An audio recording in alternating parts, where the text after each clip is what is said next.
Hey, day 22, meal number one. It's quite a bit into the day. I woke up, I wasn't hungry. I had a little bit of coffee. I had about a quarter cup of the pea milk, and sat on my meditation cushion a little bit. Picked up my guitar for a while. Did a few activities. Just having a leisurely morning here. Yesterday was a big day, so I'm just resting this morning a little bit, getting ready for this afternoon, which is going to be a pretty big afternoon teaching and doing what we do here. Still not hungry. It's like almost 12 noon. So I've been waiting for my body to give me a signal or a message, and it's like your wish is my command, and my body's perfectly content. So what do? Well, I know I'm going to be working later, and some of this work is going to be physical. And we have a rehearsal tonight for our little band, the Little Bird Nest, because we have a performance tomorrow for all the kids in Super Kids Academy. And it's going to be also an epic karaoke dance party, which I can't wait. So we're rehearsing. And so what do? Do I wait and not eat, and then I end up hungry? Like all these interesting dilemmas, right? Well, I'm here at Quaker Diner. I'm here with Silvana. Hi, Silvana. How you doing over there? And I've got food in front of me. I'm still not even hungry. Silvana has eaten most of. Silvana did me a favor because she ate the potatoes that were right here. She ate them. So now I can't have any potatoes. You ate all the potatoes. She had a bite of bread. I'm not even hungry for the bread. She's got some bacon over here. I'm not even hungry for that either. Here's what I have. I have poached eggs. I have an omelet, and I have some veggies. Okay. Silvana has some poached eggs. Here's your poached eggs. And so here we are. I'm getting ready. I'm still not hungry. You think food would come in front of me that I'd be like Pavlov's dogs.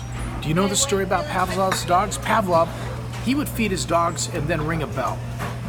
So his dogs associated the ring of the bell with the fact that they're going to be fed.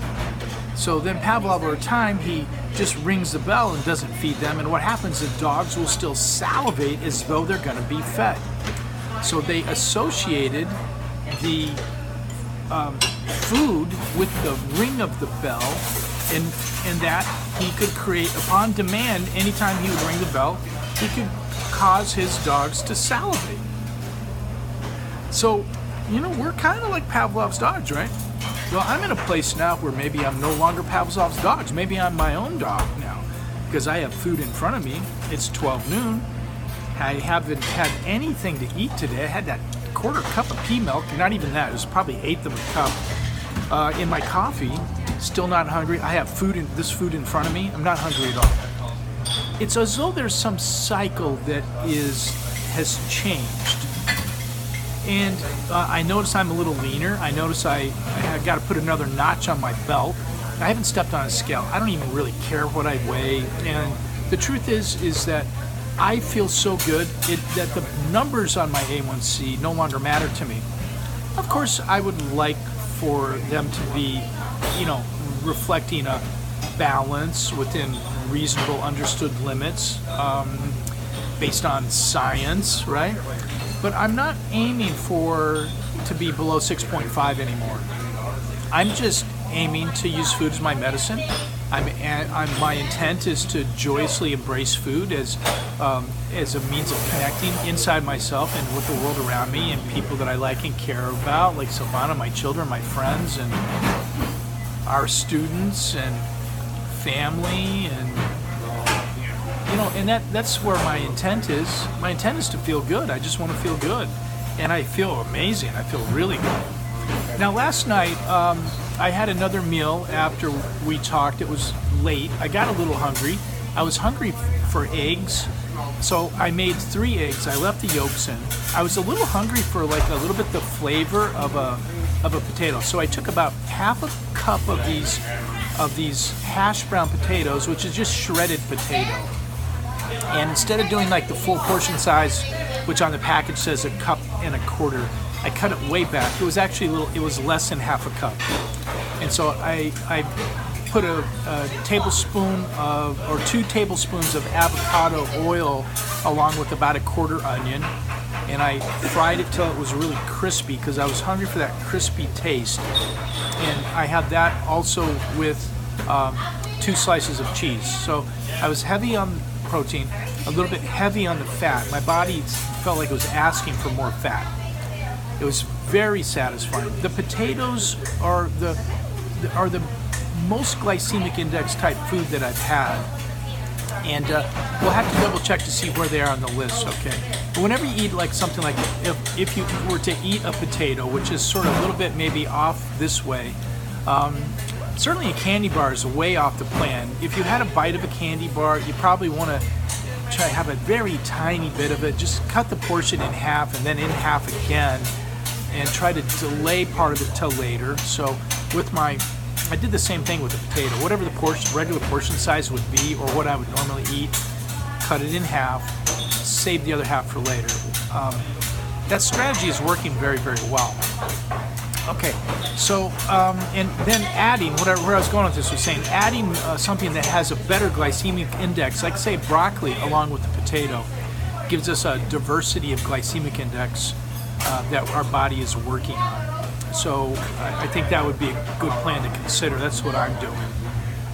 I'm having this omelet and a couple poached eggs. I'm going to leave the yolk. I left the yolk in this because my body's asking for more fat. I will return back to egg whites and lower fat at some point. Right now, it seems that I'm getting a pretty good result with increasing the fat. Like, I'm not at all hungry right now, so I think the meal last night did serve me well. And so that's where we're at here for the day. I'm going to go ahead and eat now. It's day 22, meal number 1, and I've waited so long. I'm talking with you, and I've got food in front of me. I'm still not. Silvana's almost done with her breakfast over here. You're almost done over here, right? I'm over here talking away. Still not even hungry. Somehow I'm no longer one of Pavlov's dogs, whereas before I think I was right there with those dogs. You show me anything like bacon, like right there, that would cause me to like want that and more, and I'd be salivating over that. I'm no longer in that kind of place. I can watch Silvana eat that last piece of bacon right there, and it doesn't even bother me, not even slightly. Right? Are you enjoying your bacon over there? Do you like your bacon? Yeah, but not every day. Not every day. Okay. Silvana's being sensible. She's saying not every day. It's maybe every once in a while. Okay. Let's have a super terrific day. And now, if you woke up and you were super hungry today, go for it. Like, follow what your body says, and keep in mind though that what our body is telling us is sometimes different from what our habitual thinking is telling us. What our body is telling us is its own interesting, unique language, and we have developed a lot of momentum with our thinking. It's good to pause and step back. It's good to make a space with whatever that first thought is. That first thought is like the cloud moving in the sky. Oh, it looks like a bird. It's a bunny. It's an alligator. It shifts and changes. Our feeling is like the rain that comes down that we can feel on our skin.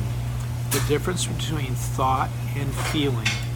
A lot of times we go with the first thought, which is based on momentum that we have created. Whatever we practice gets stronger. And what I am working with is coming to a deeper place of learning really the language of my body today. What is my body giving me as far as impulses, the feeling, or the sense of not what I'm thinking about it, but what I'm feeling in the body. I'm becoming more tuned into how I'm actually feeling in terms of sensation in my body. And I'm noticing that something's really shifting. Okay? All right. Have a great day. We'll see you in a few hours.